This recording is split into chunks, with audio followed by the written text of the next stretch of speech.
మీ పేరు సార్? నా పేరు నాగ సుబ్బారావు అండి. ఎక్కడి నుంచి వచ్చారండి మీరు? మాది గుంటూరు నుంచి అండి. గుంటూరు మాది పత్తిపాడు నియోజకవర్గం. మా ఎమ్మెల్యే గారు బోర్ల రామాంజనేయులు గారు అండి. ఓకే సార్, ఇప్పుడు ఏంటి సార్, మన కూటమి ప్రభుత్వం వచ్చి దాదాపుగా సంవత్సరం అవుతుంది. పరిపాలన మీకు ఎలా అనిపిస్తుంది? చాలా బాగుందండి పరిపాలన. చాలా బాగుంది. ప్రజలు ఎంతో స్వేచ్ఛగా మాట్లాడుకున్నారు. ప్రజలు ఎంతో ఆనందంగా ఉన్నారు. ఎందుకంటే కొంత భూముల రేటు పెరిగినాయి, కొంత పంట పండింది. కాకపోతే ఈ నెల మధ్య మళ్ళీ కొద్దిగా రేటు తగ్గిందండి. మిర్చి తగ్గటం వల్ల కొద్దిగా అసంతృప్తిగా ఉన్నారు. పంట అయితే పండింది, మంచి పంట పండింది. కాకపోతే రేటు పడిపోయింది. ఇంతకుముందు 15,000, 14,000, 16,000 ఉండేదండి. ఇవాళ వచ్చేసరికి 10,000, 11,000 లోపేనండి. 10,000 మన 11,500, 12,000, 13,000 దాకా జరిగింది. ఇవాళ వచ్చేసరికి బాగా పడిపోయిందండి. రైతులు కొద్దిగా నష్టాల్లోకి వెళ్ళిపోయారండి, మిర్చి రైతులు. ఎందుకంటే వాళ్ళకి పండింది కానీ అవకాశం లేకుండా పోయింది. కాకపోతే వినియోగదారుడికి, కొనే వాళ్ళకి, ప్రజలకైతే మంచిది బాగుంది. రైతులకి ఇబ్బందిగా ఉంది. రైతులు బాధపడుతున్నారండి. నిజమేనా సార్? ఇప్పుడు మన జగన్మోహన్ రెడ్డి గారు అంటారు రైతులను పట్టించుకోరు చంద్రబాబు నాయుడు అని చెప్పి అంటారు. నిజమేనా సార్ ఆ మాట? ఎంత అబద్ధమైన మాటలు మాట్లాడతా అంటే, జగన్మోహన్ రెడ్డి ఒక అబద్ధాల పుట్టతో వచ్చిన అతను అబద్ధాలే, అతను మాటలే అబద్ధాలు. చంద్రబాబు నాయుడు గారు నిజాలు మాట్లాడతాడు.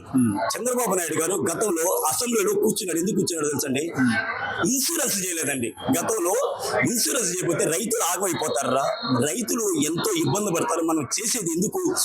వాళ్ళు ఉంటేనే మనం ఉంటాము, వాళ్ళు లేకపోతే మనం ఎక్కడ ఉంటాము? రైతు పండిస్తేనే కదా మనకి జీవనోపాధం. అది ఆయనకి తెలుసు.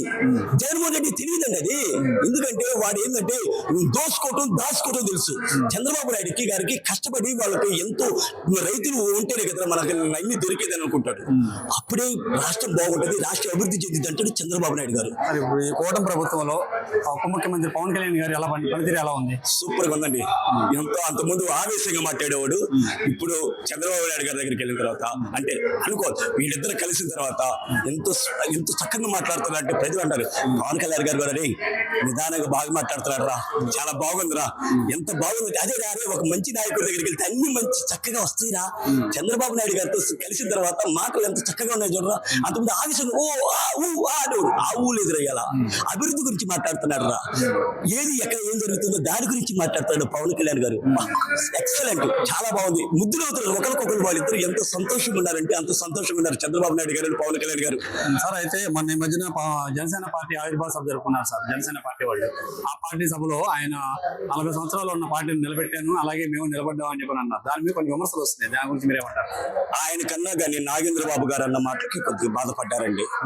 ఎందుకంటే ఆయన మామూలుగా అతను చాలా నెంబర్ 1 వ్యక్తి అండి. ఏది అక్కడ మన గెలిపించిన కాడ, మన పవన్ కళ్యాణ్ గారు గెలిపించిన కాడ. ఎందుకంటే వాళ్ళు ఏంటంటే ప్రజలు ఎంతో అతను నమ్మారు. అతను ఏంటంటే అతను చాలా మంచి వ్యక్తి. ఆయన వ్యక్తిగా ఆయన నిలబడిన గెలుస్తాడు. అట్లాంటి వ్యక్తిని చంద్రబాబు నాయుడు గారు పిలిచి, ఈ వ్యక్తి అయితే మన లోకేష్ కాదు, మన పవన్ కళ్యాణ్ గారిని గెలిపిస్తారు, మంచి ఆదరణ తీసుకొస్తారని చెప్పేసి అతన్ని పిలిపించి ఒప్పించారండి.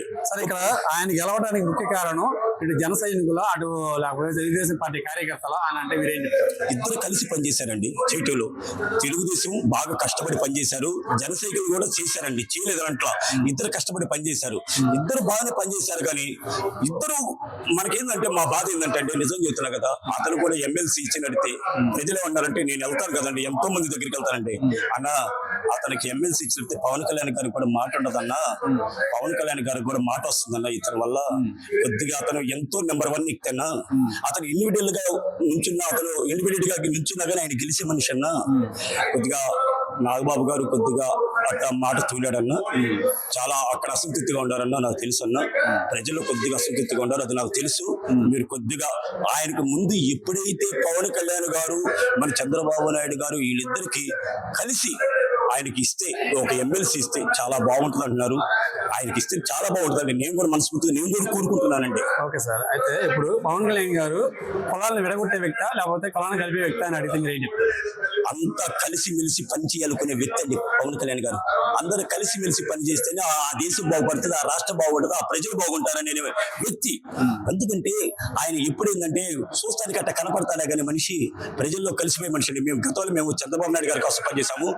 ఇవాళ మన జనసేన కూడా కలిసింది కాబట్టి మేము అతను కూడా కోసం పనిచేస్తామండి ఇవాళ. ఎందుకంటే అతను అంత ముందు అభివృద్ధి చేత కదనే భయం ఉండేదండి. ఇవాళ కొద్దిగా అభివృద్ధి చేయగలడు. మన చంద్రబాబు నాయుడు గారు ఒక్కొక్కటి తెలుసుకుంటాడు. చంద్రబాబు నాయుడు గారిని అతను పొగుడుతాడు, 10 ఏళ్ల పాటు మీ పరిపాలన ఉంటే మన రాష్ట్రం అభివృద్ధి చెందుతుంది. అది ఎందుకని వస్తుందో తెలుసా? అతనికి ఉన్న మంచి ఆలోచనకు వస్తుంది తెలుసా? మంచి ఆలోచనలు ఉంటే ఇట్లాంటివి వస్తాయి. చెడ్డ ఆలోచనలు ఉంటే నేను ముఖ్యమంత్రి కావాలనుకుంటాడు. మంచి ఆలోచనలు ఉండవు. మంచి ఆలోచనలు ఉండడు ఏంటంటే రాష్ట్ర అభివృద్ధి చెందితే వాళ్ళ పిల్లలు బాగుపడతారు కదా, వాళ్ళు బాగుపడతారు కదా, ఎంతో మందికి ఉద్యోగాలు వస్తాయి కదా. ముందు ఆయనకు 10 ఏళ్ళు ఇస్తే చాలా ఎల్లటి గుడ్గా ఉంటది. ఆయన మంచి ఆలోచన చేశాడండి. అది మన మధ్య సభలో కూడా చంద్రబాబు నాయుడు గారికి అనుభవం ఉంది. ఇటువంటి అనుభవం ఉన్న వ్యక్తితో ఇంకో 15 సంవత్సరాలు కలిసి పనిచేస్తానని చెప్పి అంటున్నారు ఆయన. అలా వాళ్ళు ఉండగలుగుతారా 15 సంవత్సరాలు కంటిన్యూషన్ గా? నెంబర్ అనుకుంటాడండి. పదవుల కోసం ఆశపడ్డాను నేను అనుకుంటున్నానండి. పదవుల కోసం ఆశపడ్డాడు. ఎందుకంటే రాష్ట్ర అభివృద్ధి చెందితే రేపు నెక్స్ట్ నేను ఎక్కడ ఏమైంది అభివృద్ధి చెందిన తర్వాత ఓ 10 పైసలు అడ్డీట్ అయినా ఏమవుదండి? ఈ 10 నెలల్లో డెవలప్ చేస్తానండి. చేసిన తర్వాత ఏమైందంటే సంపద సృష్టిస్తుంది. సృష్టించిన తర్వాత ఈ ఎక్కినా కానీ ఏమవుదు. ఇప్పుడు హైదరాబాద్ ఉందండి, బాగా సంపద వచ్చేస్తుంది. అక్కడ ఏమి జరగదు, పెద్దగా ఇబ్బంది ఉండదు. ఇప్పుడు ఇస్తే ఈ రాష్ట్రం కూడా డెవలప్ అయితే 15 సంవత్సరాల్లో దీనికి కష్టపడి ఇంకా పెద్దగా ఇది ఉండదు. సంపద సృష్టించిన తర్వాత మన తల్లిదండ్రులు 10 రూపాయలు సంపాదించి మనకి ఇస్తే మనం ఎంత ఆనందపడతాము. మనకి ఆ డబ్బులతోనే కొద్దిగా మనం ఏదైనా చేయాలంటే చేయగలుగుతాం. అట్లనే ఇప్పుడు సంపద సృష్టించిన తర్వాత ఏదైనా చేయాలన్నా కానీ చేయగలడు పవన్ కళ్యాణ్ గారు కూడా. నేను ఆయన మంచి మనసుతో నేను చెబుతున్నా కదా, ఆయన మంచి మనసుతో ఆలోచించాడు, నేను మంచి మనసుతో చెబుతున్నాను. ఆయన ఎంతో మంచిగా ఆలోచించాడు కాబట్టి నా రాష్ట్ర అభివృద్ధి చెందింది, నా ప్రజల అభివృద్ధి చెందింది ఆయన మనసులో ఉంది కాబట్టి ఆయన కొన్ని చేతులు ఎత్తి దండం పెడతాను. అట్లాంటి నాయకులు కావాలండి. ఎందుకండి నాయకులు కావటమే గొప్ప కదండి. రాష్ట్ర అభివృద్ధి చెందాలి, పిల్లలకి బంగారు భవిష్యత్తు ఇవ్వాలి. బంగారు భవిష్యత్తుతో పాటు పిల్లలందరూ ఆనందంగా ఉండాలి. వాళ్ళకి ఎంప్లాయ్మెంట్ ఇస్తే ఎంత అందరూ ఆనందంగా ఉంటారు కదండి. అట్లాంటిది కావాలని కోరుకున్నాడండి మన పవన్ కళ్యాణ్ గారు కూడా. సరే, ఇప్పుడు రాష్ట్రం అప్పుల పరిస్థితిలో ఉంది, అప్పులో ఉంది. ఇటువంటి అప్పులు ఉన్నటువంటి ఇటువంటి తరుణంలో కూడా వాళ్ళు ఇచ్చిన సూపర్ 6 హామీలని అమలు చేయడానికి సాధ్యపడే విషయమేనా? వాళ్ళకి అది ఏముందండి, అక్షయ పాత్ర లాంటిదండి చంద్రబాబు నాయుడు గారు. ఒక అక్షయ పాత్ర ఉంది, అక్షయ పాత్రలో తీస్తుంటే మళ్ళీ వస్తుంటది. చంద్రబాబు నాయుడు గారు అలా అభివృద్ధి చేయగలడండి. ఎందుకంటే అతను చూస్తే కంపెనీలు వస్తాయి, పెట్టుబడులు వస్తాయి, దానివల్ల భూములు రేటు పెరుగుతున్నాయి, దానివల్ల వ్యాపారాలు పెరుగుతాయి, దానివల్ల ఒక్కొక్కటి అభివృద్ధి చెందుతుందండి. దానివల్ల ఏముంటుంది, జిఎస్టీ వస్తుంది, రెవెన్యూ వస్తుంది, దాంతో పాటు బిల్డర్స్ కడితే బిల్డర్కి వ్యాపారాలు ఉంటాయి. ఇన్ని రకాలుగా వ్యాపారాలు జరుగుతాయి. జరిగినప్పుడు ఏమైతే దేశం అభివృద్ధి చెందింది, రాష్ట్రం అభివృద్ధి చెందింది. అభివృద్ధి అంటే అదండి. గత 10 ఏళ్ళుగా మన రాష్ట్రానికి రాజధాని అనేది లేదు సార్. ఈ 5 సంవత్సరాలకు అనేసి ఈ రాజధాని కంప్లీట్ అయ్యిందంటారా? గ్యారెంటీ చేయగలడండి. కనీసం 80 నుంచి 90% అనేది అయ్యిందండి. పోలవరం 72% కట్టగలిగాడండి చంద్రబాబు నాయుడు గారు. ఎక్సలెంట్ అండి. అక్కడికి వెళ్ళి నేను ఇంజనీర్లు అడిగానండి. అక్కడికి వెళ్ళి ఇంజనీర్లు నేను అడిగితే అన్నారు, చంద్రబాబు నాయుడు గారు ఇంకొక అవకాశం ఇస్తే ఇవాళ పోలవరం పూర్తయింది, లేకపోతే ఇంకొకరికి ఇస్తే అవ్వదు, మీరేదో అనుకుంటున్నారు. అక్కడ ఇంజనీర్లు నేను అడిగానండి. బస్సెస్ కి వెళ్ళాం. ఏం సార్ ఏంటంటే వాళ్ళు అన్నారు, సార్ ఎవరి వల్ల కాదండి, ఇతన్ని ఒక చెడ్డ శాస్త్రుడు అండి, ఒక చెడ్డ శాస్త్రుడు ఎట్టయితే పనిచేస్తున్నాడో అలా పనిచేశాడండి. అందుకని పోలవరం పూర్తయితే రాష్ట్రం అభివృద్ధి చెందిద్దండి. దేశం మన రాష్ట్రం మొత్తం నీళ్ళు ఇవ్వచ్చు. ఆ నీళ్లు వల్ల కరెంట్ కూడా ఆదైంది, ఇక్కడ కరెంట్ తయారైంది, కరెంట్ ఆదైంది, పొల్యూషన్ తగ్గింది. ఎన్ని మంచి పనులు ఉంటాయి తెలుసండి. భూగర్భ జలాలు పెరుగుతాయి, ఎన్ని రకాలు పెరుగుతాయో తెలుసండి. ఎన్ని మాట్లాడారండి వాళ్ళతో. ఎవరు ఎక్కడికి వెళ్తే అక్కడికి వెళ్ళి మాట్లాడుతారు. ఏ ప్రజలతో మాట్లాడతారు, ఏ ఇంజనీర్లతో, పోలీసులతో మాట్లాడారు. రాజధానిలో పోలీసులు వచ్చేప్పుడు మాట్లాడితే పక్కన వాళ్ళకి మాట్లాడుతుంది. ఏం సార్ ఎంత ఇదిగా మా మీద పోట్లాడతారంటే వాళ్ళు పోట్లాడుతుంది చిన్నగా ఉండాలండి. అడగండి, బాబు అన్న వాళ్ళ మీద పోట్లాడుతూ ఉన్నారు. వాళ్ళు అన్నారు తాత వెళ్తా ఏం సార్ ఎంత ఇదిగా మాట్లాడారు. మేము ప్రకాశం జిల్లా నుంచి వచ్చాము, మీ చేతులు ఎత్తుదని పెడతాను. మేము ప్రకాశం జిల్లాలో మేము ఓట్లు వేస్తామండి. మేము గతంలో ఓట్లు వేయాలనుకోలేదు, మేము ఓట్లు వేస్తాం ప్రామిస్ అని చెప్పాడు ఒక ఐఏఎస్ ఆఫీసర్ లాంటి వాళ్ళు. ఎందుకంటే 100 మంది పోలీసులు అంటే మేము ఇద్దరు అందరూ తాటి ముంజలు తింటా మేము మాట్లాడుకున్నామండి. ఇప్పుడు గత ప్రభుత్వంలో ఉండగా మన రాష్ట్రంలో కంపెనీలు అనేవి రాలేదు. ఈసారి ప్రభుత్వంలో కంపెనీలు రావాలి అని అనుకున్నా కూడా మళ్ళీ జగన్మోహన్ రెడ్డి వస్తాడేమో అని ఒక భయం ఉందంటున్నారు. నిజమేనా? ఏం లేదండి, ఇంకా అతను మర్చిపోయారండి. ఏదంటే మన వాళ్ళే ఇంకా ఆయన హైప్ చేస్తున్నారు కానీ అతను పని అయిపోయిందండి. జగన్మోహన్ రెడ్డి హైప్ చేస్తున్నారు కానీ మన వాళ్ళే అతను పని నిజంగా చెప్పాలంటే అయిపోయింది. ఇంకా ఈయన అవినీతులు ఉన్నాయి కాబట్టి ఈ అవినీతుల వల్ల ఆయన అయిపోతున్నాడు. లేకపోతే ఆయన అసలు ఆయన పేరే కనపడదండి. నిజంగా ఆంధ్రప్రదేశ్ లో ఆయన పేరుకి కనపడదు. ఎందుకంటారు ఏమన్నా, అతను అంత అభివృద్ధి నాశనం చేశాడు. 7 లక్షల కోట్లు అప్పు చేశాడు. పిల్లలకి ఉద్యోగాలు 5,000 రూపాయలు జీతాలు చేశాడండి. 5,000 రూపాయలు కూలీలు.